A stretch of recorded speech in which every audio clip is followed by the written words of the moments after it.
चलिए, जैसा कि आप लोग सभी यहाँ पे सुने कि हमें कुछ चाहिए तो उसके लिए हमारे पास पात्रता भी होनी चाहिए और हम उस योग्य भी हो तभी हमको मिल सकता है। जैसा कि बताएं, ये जो कहानी है गौतम बुद्ध के लिए है और वो जब उसको क्यों नहीं देना चाह रहा था, उसको सबक देना चाह रहा था कि भाई ये कमंडल जो गंदा है उसमें हम अच्छे विचारों को नहीं डाल सकते हैं। अच्छा विचार मतलब खीर, और खीर को हम नहीं डाल सकते क्यों? क्योंकि कमंडल गंदा है। और हम भी चाहते हैं, भगवान से पूजा करते हैं। अभी जैसे सावन था ना, बहुत लोग क्या है कि भोले बाबा को तो पूरा मंथ पूरा ही मतलब क्या कहते हैं दूध ही दूध चढ़ा दिए, लेकिन क्या है वो खुद शुद्ध नहीं है ना, तो मिलने वाला है क्या उधर से?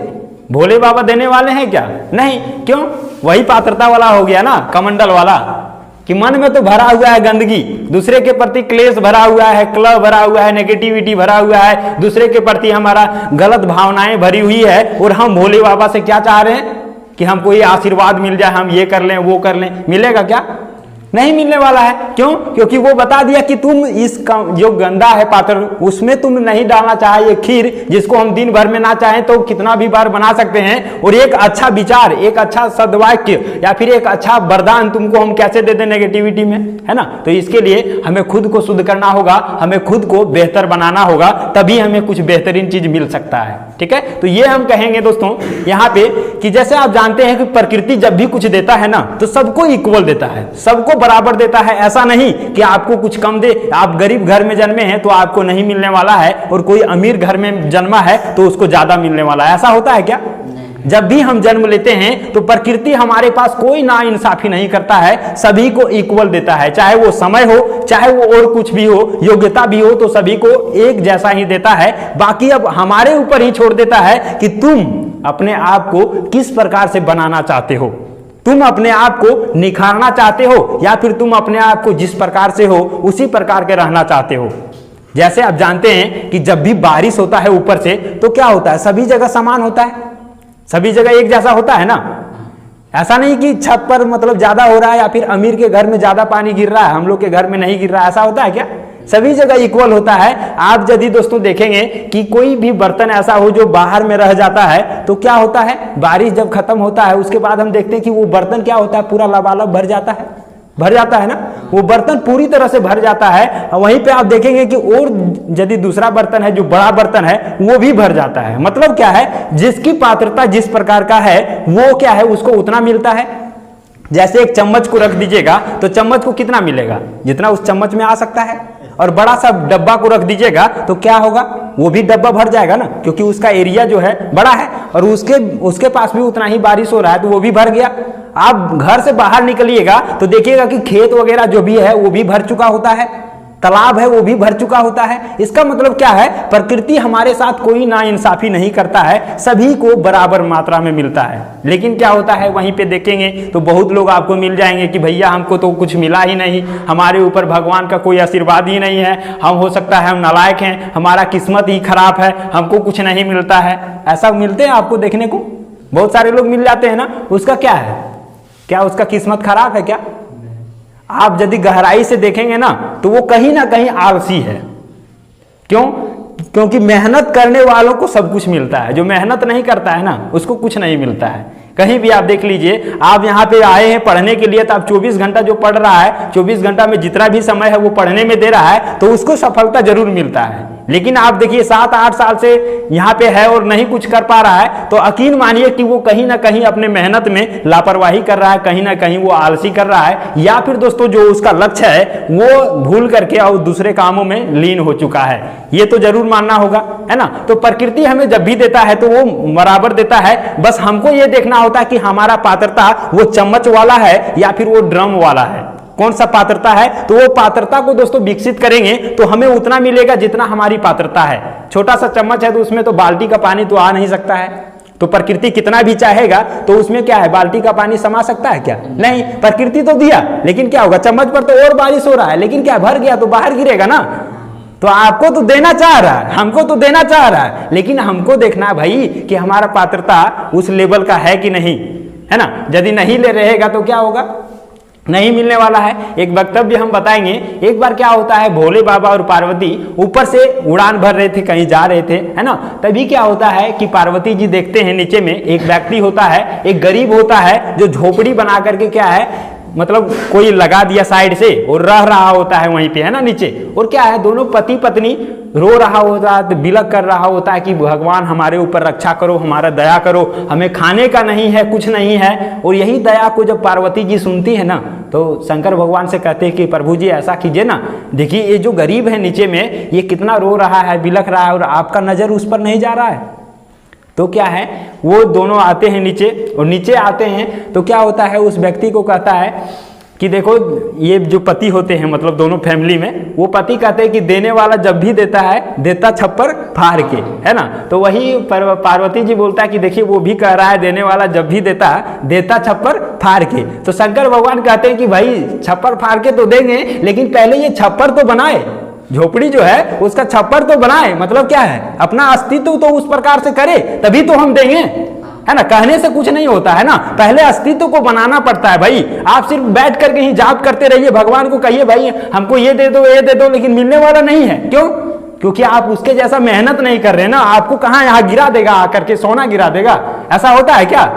आपको घर से बाहर निकलना होगा, आपको कदमों को और अपने हाथों का इस्तेमाल करके कुछ करना होगा। तो मेहनत करिएगा तो भगवान देता है ना। मेहनत करिएगा तभी। आपके सामने यहाँ पे गिरा नहीं देगा सोना का गट्ठर कि भाई आप तो अमीर बन जाइए, इतना दिन से तो ये कर रहे हैं, है ना। तो वो क्या है, कहने से कुछ नहीं होता है। हमको क्या करना होगा, कार्य रूप में परिणत करना होगा। जो भी विचार है, हम चाहते हैं कि हमको कुछ मिले, तो उसके लिए हमको काम करना होगा। काम नहीं कर रहे हैं तो मिलने वाला है क्या? नहीं मिलने वाला है। इसी प्रकार से क्या होता है, एक बार एक मछुआरा जाकर के नदी में मछली पकड़ रहा था, है ना। नाव में बैठ लिया, जाल मार करके क्या है, मछली को पकड़ रहा था। अब पकड़ रहा था, क्या होता है, पुल के ऊपर से एक व्यक्ति उसको गौर से देख रहा होता है बहुत देर से कि भाई ये मछुआरा जो है मछली तो पकड़ रहा है, और जाल जब फेंकता है तो उसमें कई प्रकार की मछलियां आती हैं। कुछ छोटे मछलियां भी होते हैं, कुछ बड़े मछलियां भी होते हैं। और जब वो जाल को खींचता है और जाल को जब नाव पर लाता है, तो क्या देखता है कि वो ऊपर से व्यक्ति जो देख रहा है वो देखता है कि भाई इतने सारे मछली आया इसमें, लेकिन जो मछुआरा है वो उन सारे मछलियों में से जो छोटे मछलियां हैं उसको निकाल करके अपने जो उसका ये कंटेनर था, मतलब बर्तन था, उसमें रखता था, और जो बड़ी मछलियां हैं उसको फिर से पानी में छोड़ देता था। वो वहां से देख करके आश्चर्यचकित हो गया कि भाई ऐसा बार बार ये कर रहा है, हो सकता है एक बार हाथ से छूट गया होगा गलती से, लेकिन ये क्या है, बार बार जो भी बड़ा मछली है उसको फिर से वो पानी में फेंक दे रहा है। इसका मतलब है कि उसको तो समझ में आया नहीं कि आखिर रीजन क्या है। सोचा कि चलो मछली मारना हो गया उसका, है ना, मछुआरा का। वो बाहर निकला तो उस व्यक्ति जो देख रहा था पुल के ऊपर से, उसने उसको जाकर के पूछा कि भाई साहब आप हमको ये बता दीजिए कि आप जाल फेंक रहे थे तो आपका जो जाल में बहुत सारे मछलियां आ रहा था, लेकिन आप छोटे मछली को सिर्फ क्यों रख रहे थे और बड़ी मछली को फिर से आप पानी में क्यों छोड़ दे रहे थे? तो मछुआरा ने क्या बताया जानते हैं? उसने बताया कि हमारे पास जो मछली रखने का बर्तन था ये छोटा था। आप सभी समझ गए होंगे, मछली रखने का जो बर्तन था ये छोटा है, इसीलिए हमने छोटे मछली को ही रखा, बड़े मछली को फिर से छोड़ देते थे। तो भाई क्या है, मेहनत तो कर रहे हैं, रिजल्ट तो आ रहा है, लेकिन आप रख नहीं पा रहे हैं। क्यों? आपके पास पात्रता की कमी है। मेहनत किया ना जी, मेहनत किया, बार बार जाल तो फेंक रहा था, उधर से आ भी रहा था रिटर्न, लेकिन क्यों नहीं रख पा रहे हैं बड़ा बड़ा सफलता को? बड़ा बड़ा चीज भी मिल रहा है आपको, लेकिन नहीं रख पा रहे हैं। क्यों? आपके पास एबिलिटी नहीं है, आपके पास पात्रता नहीं है, आपके पास योग्यता नहीं है। इसी कारण से बड़े मछली को छोड़ देना पड़ता है। आप भी जानते होंगे कई बार ऐसे भी लोग होते हैं जिसको अपॉर्चुनिटी मिलता है कहीं कुछ अच्छा करने का, लेकिन क्या है, वो बहाना बनाते हैं कि भाई हम नहीं जाएंगे। जान रहा क्यों? क्योंकि वहां ज्यादा टाइम लगेगा, उसकी वजह से उसको छोड़ देता है। लेकिन बात क्या होता है जानते हैं? उसके पास पात्रता है नहीं, क्योंकि उसको देखिए, सभी व्यक्ति को अपने के बारे में अपने को ज्यादा पता रहता है। किसी दूसरे के बारे में कितना हम जान पाएंगे? जितना हम अनुभव करेंगे, जितना हम अनुमान लगाएंगे कि भाई देख रहा है इसको ऐसे है ना, तो इसके पास यही होगा, यह है ना तो ये इतना ही किया होगा, ठीक है। लेकिन हम क्या अनुमान लगा रहे हैं, रियलिटी तो नहीं जान रहे ना। लेकिन किसी भी व्यक्ति के रियलिटी को जानने के लिए उसके अंदर उतरना होगा, अंदर उतरेंगे तभी तो जान पाएंगे। और क्या है, हम अपने बारे में सबसे ज्यादा हम ही जान पाएंगे, ठीक है। कितना भी कोई व्यक्ति दूसरे के ऊपर उतर जाए, कहेगा कि नहीं इसके बारे में सब कुछ हम पता कर लें, तो पता करना भी असंभव हो जाता है, क्योंकि सब कुछ हम नहीं जान पाएंगे। तो यहां से ये बात सीखना है दोस्तों कि हमें अपनी पात्रता को बड़ा करना होगा। है ना, पात्रता को बड़ा करना होगा, क्योंकि मेहनत तो हम कर रहे हैं, लेकिन क्या है जब बड़ा सफलता भी मिल जाता है तो उसको छोड़ देना पड़ता है, उसी नाविक की तरह, उसी मछुआरे की तरह। तो हमें ऐसा ना करना हो, इसीलिए क्या है बड़ा कंटेनर लेके जाएंगे, बड़ा बर्तन लेके जाएंगे तो बड़ा वाला मछली को भी रख लेंगे, छोटा तो रखा ही जाएगा। ठीक है, तो ये चीज हमें आज सीखने की जरूरत है। और ये हम कहेंगे कि जैसे हम तो ये जान गए कि पात्रता हमको बड़ा करना होगा, लेकिन ये बड़ा होगा कैसे, ये भी तो प्रश्न है ना कि भाई बड़ा कैसे होगा। हम तो सोच रहे हैं, हम तो घर से निकले हुए हैं, अब तो पढ़ाई करना शुरू किए हैं या फिर कुछ दिन से पढ़ रहे हैं, तो उसको बड़ा कैसे करेंगे, अपने एबिलिटी को, अपने योग्यता को। तो दोस्तों इसमें 4 चीज आते हैं। कौन कौन चीज आएंगे, तो स्वाध्याय आएगा, सत्संग आएगा, सेवा आएगा और संयम आएगा। ठीक है, क्या क्या हम बोले, स्वाध्याय। स्वाध्याय मतलब क्या है, जो आप सिलेबस का चीजें पढ़ रहे हैं ना, वो चीज नहीं आता है इसमें। जैसे आप फिजिक्स, केमिस्ट्री, बायो, मैथ वगैरह जो भी पढ़ रहे हैं, ये इसमें नहीं आता है। स्वाध्याय मतलब क्या हुआ, एक्स्ट्रा ऑर्डिनरी बनना, कुछ अलग चीजों को जानना। जैसे उस रास्ता पर से गुजर करके जो भी व्यक्ति सफलता हासिल किए हैं, उसके बारे में जानना कि आखिर वो कैसे सफल हुए। जैसे आप स्वामी विवेकानंद को देखेंगे तो वो अपने जिंदगी को शानदार बनाए।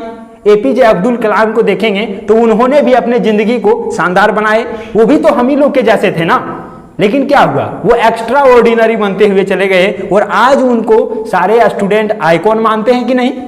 सबसे पहले स्टूडेंट को पूछेगा आइकॉन कौन है, तो विवेकानंद या फिर एपीजे अब्दुल कलाम का नाम जरूर लेगा, है ना। तो ये क्या है, उनको आइकॉन मान रहे। क्यों भाई, क्योंकि उन्होंने अपने आप को एक्स्ट्रा ऑर्डिनरी बनाया। उन्होंने अपने पात्रता को विकसित करते हुए एक छोटे से चम्मच से लेकर के बड़े से कंटेनर के रूप में तब्दील किया। उसी के बाद उसको जानने लगा लोग।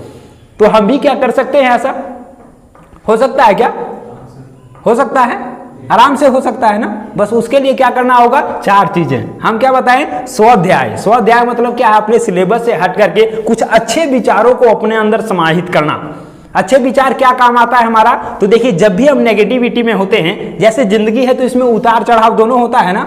कभी हंसी भी होता है, कभी दुख भी होता है, कभी मुश्किलें भी होती है, कभी कभी लगता है भाई बहुत अच्छा हो गया, है ना, कभी कभी कठिनाइयां नहीं होता है। तो क्या है, सभी को जब हम एक साथ लेकर के चलना है तो उसको क्या करना होगा, हमें बैलेंस बना करके चलना होगा ना। क्योंकि आप मान लीजिए दुख में रोने लगे और खुशी हुआ तो उसमें तो हंस रहे हैं, तो क्या है, दोनों को क्या करना होगा, बैलेंस बना करके चलना होगा। तो वही स्वाध्याय सिखाता है कि आखिर आपको लगेगा कि भाई हमारे पास मुश्किल आ रहा है, तो देखेंगे कोई महान व्यक्ति ऐसा भी हुआ है जिनके पास मुश्किलें था, जिनके पास समस्याएं था, तो वो वहां से आप सीख पाएंगे कि नहीं, उसके पास मुश्किलें था तो हमसे भी वो नॉर्मल था, लेकिन बना क्या, बहुत बड़ा। तो क्या हमारे भी जिंदगी में मुश्किलें आ रहा है तो उसको हम झेल सकते हैं, उसका सामना कर सकते हैं ना। ऐसा नहीं ना कि मुश्किलों के समय हम टूट जाएंगे, और मुश्किलें तो सबके जिंदगी में आता ही है। ठीक है, तो पहली चीज स्वाध्याय हो गया। दूसरा क्या है, संयम। संयम क्या होता है, संयम देखिए वैसे 2-3 प्रकार के संयम होते हैं ना। क्या है, एक समय संयम। समय संयम मतलब क्या है, जो भी समय हमारे पास है वही जो भी महान व्यक्ति हुए उसके पास भी था। जैसे हम बोले कि प्रकृति जब भी देता है तो सभी को इक्वल देता है। 24 घंटे का समय एक अमीर के पास भी है और हम सभी के पास भी 24 घंटे का ही समय है, लेकिन इसी समय का सदुपयोग करके कोई वहां पे छप जाता है और कोई छिप जाता है। तो हमें डिसाइड करना है कि छिप जाना है या फिर छप जाना है। ठीक है, जैसे नीरज चोपड़ा के बारे में देखे ना जी, क्या किया, मेहनत किया, समय का सदुपयोग किया, तो आज क्या है, छप गया सभी जगह। जहां भी देखिएगा अभी उसी का नाम आता है, आएगा ही भाई। क्यों, क्योंकि मेहनत किया है, उन्हें 24 घंटा का समय का सदुपयोग किया है। किसी आप चोर लफंगे का कहीं पे देखते हैं क्या छपा हुआ, और छपता भी है तो किस तरह का, नेगेटिव चीज छपता है कि भाई यहाँ पे जाकर के मार दिया, इतने लोग को यहाँ पे लड़ाई कर दिया या फिर कुछ कर दिया, है ना। तो अपने आप को किस तरह से दिखाना है ये खुद के ऊपर डिपेंड करता है। नाम तो दोनों तरह से होता है, एक अच्छा कीजिएगा फिर भी, गलत कीजिएगा फिर भी, लेकिन क्या है, आप अच्छे तरीके से जाने जाएं तो उसके लिए आपको अच्छा काम करना होगा। ठीक है, तो यहां से दूसरा चीज हो गया संयम। इसमें क्या है, समय संयम करेंगे, और फिर क्या है, वाणी संयम भी होता है। वाणी संयम मतलब हम जो बोल रहे हैं, क्या हमारे बोलने पर कंट्रोल है, क्या हम जो बोल रहे हैं कहीं भी कुछ भी बोल दे रहे हैं तो उसके वजह से लड़ाई भी हो सकता है, झगड़ा भी हो सकता है, और कहीं कहीं आपके बातों का इतना बड़ा सा खुलासा हो जाता है कि उसके वजह से पहाड़ बन जाता है सामने, सिर्फ आपके बातों से ही। कभी कभी लगता है भाई अब इसके बाद होगा क्या, ये तो हमने बोल दिया, है ना। जैसे कई बार होता है लड़का लोग कुछ अपशब्द ही बोलते हैं, गाली गलौज कर देते हैं, तो उसके वजह से क्या होता है कि बहुत सारे समस्याओं का सामना करना पड़ता है। और आपके उस वाणी के वजह से सिर्फ आप ही डिस्टर्ब नहीं रहते हैं, आपके इर्द गिर्द में जितने भी लोग हैं आपके जान पहचान के, उनको भी डिस्टर्ब रहना पड़ता है। तो क्यों ना हम अपने शब्दों का चयन करके उसका उच्चारण करें जब भी हमें बोलना हो। इसीलिए कहते हैं ना, कुछ भी बोलने से पहले 100 बार सोच लेना चाहिए, विचार कर लेना चाहिए कि हम जो बोल रहे हैं वो हम अच्छा बोल रहे हैं या फिर खराब बोल रहे हैं। अच्छा, इसका इम्पैक्ट कितना पड़ेगा, अच्छा इम्पैक्ट पड़ेगा या फिर खराब इम्पैक्ट पड़ेगा, ये चीज देखना बहुत जरूरी होता है। ठीक है, तो वाणी का हमें संयम करना चाहिए। क्या बोलना है, कम ही बोलिए, लेकिन क्या है, शुद्ध और स्वस्थ और अच्छा बोलिए। ठीक है, दो चीज क्लियर हो गया। तो यहाँ पे देखिएगा कि हमारा वाणी जो होता है ना, उसी वाणी से कहीं पे हमको लड्डू भी मिलता है, रसगुल्ला भी मिलता है, और कहीं कहीं इसी वाणी से हमको चप्पल भी खाना पड़ जाता है। देखे हैं किसी को, बहुत सारा न्यूज में भी देखे होंगे कि यही आवाज से ही, बोलने से ही क्या हुआ, मार भी खाया।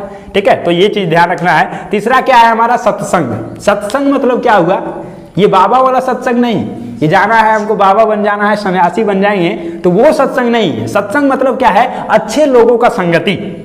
अच्छे लोग कौन है भाई, अच्छे लोग कौन है, कैसे हम जाने कि अच्छा है या बुरा है, कैसे जानते हैं, उसके व्यवहार से, उसके विचार से, है ना, उसके एक्टिविटी जो है उसी से हमको पता चलता है। जैसे आपको यदि बोल दिया जाए किसी लफुआ का चयन करना है, चुनना है 100 आदमी में से, तो आप सभी तो चुन लेंगे, है ना, क्यों, क्योंकि उसका पहनावा ओढ़ावा इस तरह का ही होता है, उसका बिहेव इस तरह का होता है, उसका जो पूरा स्ट्रक्चर को ही देखेंगे तो पता चल जाएगा कि ये जरूर न जरूर क्या है, लफुआ के श्रेणी में होगा, कुछ गंदे लड़के होंगे। तो आपको क्या है, अपने जो है सही, ये कहेंगे सत्संग मतलब अच्छे लोगों का जो है चयन करना, क्योंकि कहा गया है कि आप जिस प्रकार के लोगों के साथ रहते हैं ना, उसी प्रकार से बन जाते हैं। ठीक है, और चौथा क्या है हमारा, साधना। ठीक है, तो साधना में तो अभी हम बता ही दिए, जैसे मेडिटेशन करना है, और मेडिटेशन मात्र 20 मिनट समय निकाल सकते हैं 24 घंटा में। नहीं निकाल पाइएगा तो हम तो पिछले बार भी बताए थे कि 24 घंटा का आप रात में जाकर के सिर्फ 5 मिनट का निकालिए, और 5 मिनट में आप यदि लिस्ट बनाएंगे ना, तो आपको पता चल जाएगा भाई हमारा आज का समय कहाँ पे गलत जगह पर गया है, और उसी गलत जगह की टाइम को क्या करना है, ये 20 मिनट जो आप करेंगे साधना, उसमें दे देना है। तो आराम से दे सकते हैं।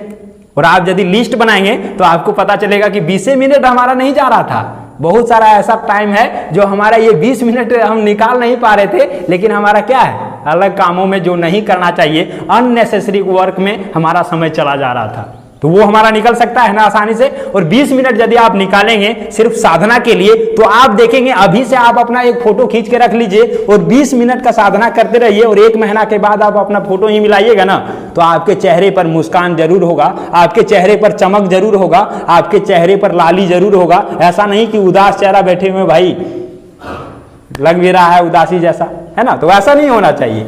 अंदर से जो खुशी होता है, एक होता है कि फेस वाला कि अरे फोटो खिंचा रहे तो मुस्कुरा देना है ना, तो वो क्या है, सिर्फ दिखावटी है। लेकिन अंदर से जो खुशी होता है वो मेडिटेशन करने के बाद आता है। ठीक है, मेडिटेशन करने के बाद वो खुशी झलकता है, और वो खुशी किसी को मुस्कुराने नहीं कहता है, वो खुशी एनी टाइम बना रहता है, और फेस भी चमकता है, लाइट आता है। ठीक है, ऐसा नहीं सोया सोया समन। एक हमारे ही बैच के स्टूडेंट थे, हम लोग के साथ ही पढ़ते थे, तो क्या है, उसका कितना भी मेडिटेशन करने को कहा जाता था, लेकिन वो लड़का क्या है, बोलता था कि हम करते हैं, लेकिन क्या है, फेस बता देता है। मेडिटेशन जो करने लगा ना, उसका फेस बता देता है कि भाई मेडिटेशन करता है। ठीक है, लेकिन वो बोलता है, जब भी पूछा जाता था, बोला हाँ हम मेडिटेशन तो करते हैं, लेकिन क्या है, रियलिटी में वो नहीं करता था। और उसका जो फेस था क्या है, थोड़ा सा जब भी स्कूल भी आता था या पढ़ने आता था, लगता था कि भाई ये सोने जैसा ही है, और इसीलिए उसका नाम भी रख दिया था क्या, सोने वाला, है ना, सोने वाला, क्योंकि एनी टाइम उसी तरह लगता था। तो ऐसा नहीं है, आप यदि चाहते हैं कि अपना मन को कंसंट्रेट करना, तो ये चार चीज जो हम आपको बताएं, ये चारों चीज पर आपको काम करना होगा, और यदि आप इसका परिणाम देखेंगे तो आपको बेहतरीन परिणाम ही देखने को मिलेगा, है ना। तो 20 मिनट का हो गया, मान लीजिए टाइम भी आपको बता दें, 20 मिनट आप साधना किए, साधना करने के बाद 10 से 15 मिनट वो अच्छे साहित्य को पढ़ें, तो कितना हो गया, 10 ही मिनट जोड़ते पढ़ने का, तो 30 मिनट हुआ। ये सिलसिला हमारा चल चुका है, कोई ना कोई ये कारवा जुड़ते चला जाएगा, और ये मंजिल तक की जो सफर है, वो लाइन है, वो बनते हुए चला जाएगा। चाहे हम आए या फिर आप आए ना आए, कोई फर्क पड़ने वाला है क्या। संघ जो होता है, संघ में किसी एक व्यक्ति के चले जाने से कोई फर्क नहीं पड़ता है ना। कहीं आप देखें, मेला से एक आदमी घर चल गया तो मेला खत्म हो जाता है क्या, नहीं होता है, वो तो है ही, ठीक है। तो इसीलिए क्या है, आप रेगुलरिटी बनाएंगे और जो निरंतर रहते हैं उसमें क्या है, ये हमारा जो संगठन है अखिल विश्व गायत्री परिवार का, ये क्या है, बनो और बनाओ का संगठन है। क्या चीज है, बनो और बनाओ। ऐसा नहीं है कि हम बन गए भाई तो हम पीएम बन गए, ऐसा नहीं है। क्या है, हम यदि बेहतर बने हैं तो हमारा भी काम होता है कि और लोग भी आकर के इस पोजीशन पर आए। ठीक है, मतलब बनो और बनाओ। ठीक है, तो सारे लोग को यहाँ पे अपॉर्चुनिटी मिलता है आगे बढ़ने का, कुछ करने का। जिसके पास जो भी हुनर है, जिसके पास जो भी योग्यता है, जिसके पास जो भी एबिलिटी है, वो अपने योग्यता को निखार सकता है, बेहतर बना सकता है, अपने योग्यता का प्रदर्शन कर सकता है। सभी को यहाँ पे मौका मिलता है।